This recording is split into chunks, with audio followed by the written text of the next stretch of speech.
Welcome back to GSWS update channel అండి. మరి ఈరోజు మన వీడియోలో మెయిన్ కంటెంట్ ఏంటంటే జీపీడీపీ సంబంధించి జీపీ ఫెసిలిటేటర్ ఫీడ్బ్యాక్ ఏ విధంగా అప్లోడ్ చేయాలో చూద్దాం. మనకి ఇచ్చినటువంటి మొబైల్ నెంబర్తో మనం లాగిన్ అవ్వాల్సి ఉంటుందండి. ఒకవేళ మీరు మర్చిపోయినట్లయితే ఫర్గట్ పాస్వర్డ్ ఆప్షన్ కూడా ఉంది. లాగిన్ అయిన తర్వాత ఈ విధంగా ఓపెన్ అయిన తర్వాత మనకి పక్కనే రైట్ సైడ్ ఫీడ్బ్యాక్ అనే ఆప్షన్ ఉంటుందండి. క్లిక్ చేసి మనం మన పంచాయతీ నేమ్, అలాగే మనకి ఏ రోజు అయితే షెడ్యూల్ చేశారో ఆ షెడ్యూల్ చేసిన మీటింగ్ డేట్, అలాగే మనకి మీటింగ్ టైప్ సభ లేదా మీటింగ్ అనేది, అలాగే నెంబర్ ఆఫ్ పీపుల్ ఎంతమంది అటెండ్ అయ్యారు అనేది, ఇవన్నీ నేను ఆల్రెడీ టైప్ చేసి పెట్టుకున్నాను కాబట్టి ఆటోమేటిక్గా వస్తున్నాయండి. సో డైరెక్ట్గా సెలెక్ట్ చేసుకుంటున్నాను. సో అలాగే మనకు సంబంధించిన డిపార్ట్మెంట్స్ సంబంధించి ఒక్కొక్క పర్సన్ని మనం ఫెసిలిటేటర్స్కి మనం ఆల్రెడీ యాడ్ చేసి ఉంటాము. సో వాళ్ళందరూ అటెండ్ అయ్యారా లేదా, వాళ్ళ ప్రెజెంటేషన్ ఇచ్చున్నారా లేదా అనేది మనం టిక్ చేయవలసి ఉంటుంది. సో అందరూ అటెండ్ అయ్యారు, సో అందరికీ టిక్ పెట్టుకుంటున్నాను. ఆ తర్వాత మనకి ప్రజెంటేషన్ వ్యాలిడేషన్ మిషన్ ఉద్యోగికి సరిపోయినట్టే ఉందా లేకపోతే ఏదైనా డిఫరెన్స్ ఉందా అనేది ఎస్ఆర్నో పెట్టాల్సి ఉంటుంది. అలాగే మనకు సంబంధించి పావర్టీ రిడక్షన్ ప్లాన్స్ అనేవి చేసుకున్నారా లేదా ఎస్ఆర్నో పెట్టాల్సి ఉంటుంది. అలాగే మనకు సంబంధించినటువంటి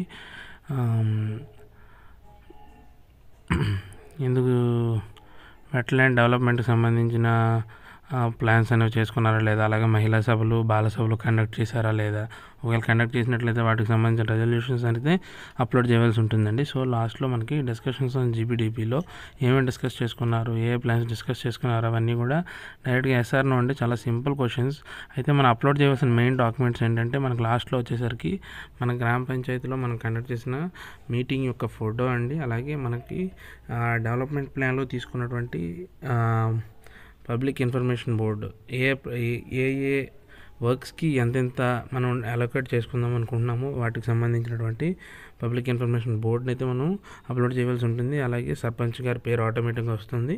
సర్పంచ్ గారి పేరుతో పాటు సర్పంచ్ గారి ఫోటోని మనం జాగ్రత్తగా అప్లోడ్ చేయవలసి ఉంటుంది. సో ఇవి మనం అన్నీ చేసిన తర్వాత మనం సేవ్ బటన్ క్లిక్ చేస్తే మనకి ఒక ఎర్రర్ మెసేజ్ అయితే వస్తుంది, కానీ మనకైతే ఫీడ్బ్యాక్ అయితే సబ్మిట్ అవుతుందండి. సో మీరు చెక్ చేసుకోవచ్చు ఇది సబ్మిట్ అయిందా లేదా అనేది.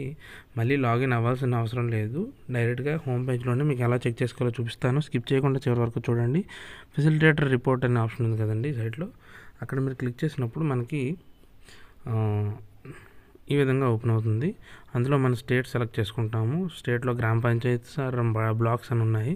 సో గ్రామ పంచాయతీ మనం చేస్తున్నాం కాబట్టి బ్లాక్ అయితే బ్లాక్, గ్రామ పంచాయతీ అయితే గ్రామ పంచాయతీ సెలెక్ట్ చేసుకున్న తర్వాత మన యొక్క మండల్ ఓపెన్ అవుతుంది.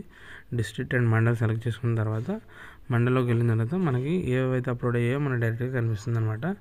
సో ఈ విధంగా మనం అక్కడ మనకు కనిపించినట్లయితే మనకి రిపోర్ట్లో మనకి అక్కడ మనది సక్సెస్ఫుల్గా సబ్మిట్ అయినట్టు, లేదంటే మనకి మళ్ళీ చేయవలసి ఉంటుంది అనమాట. ఈ వీడియో మీకు నచ్చినట్లయితే లైక్ చేయండి, షేర్ చేయండి. అలాగే మన ఛానల్ని మొట్టమొదటిసారి చూస్తున్నారు సబ్స్క్రైబ్ చేసుకోవడం మర్చిపోకండి. Thank you very much.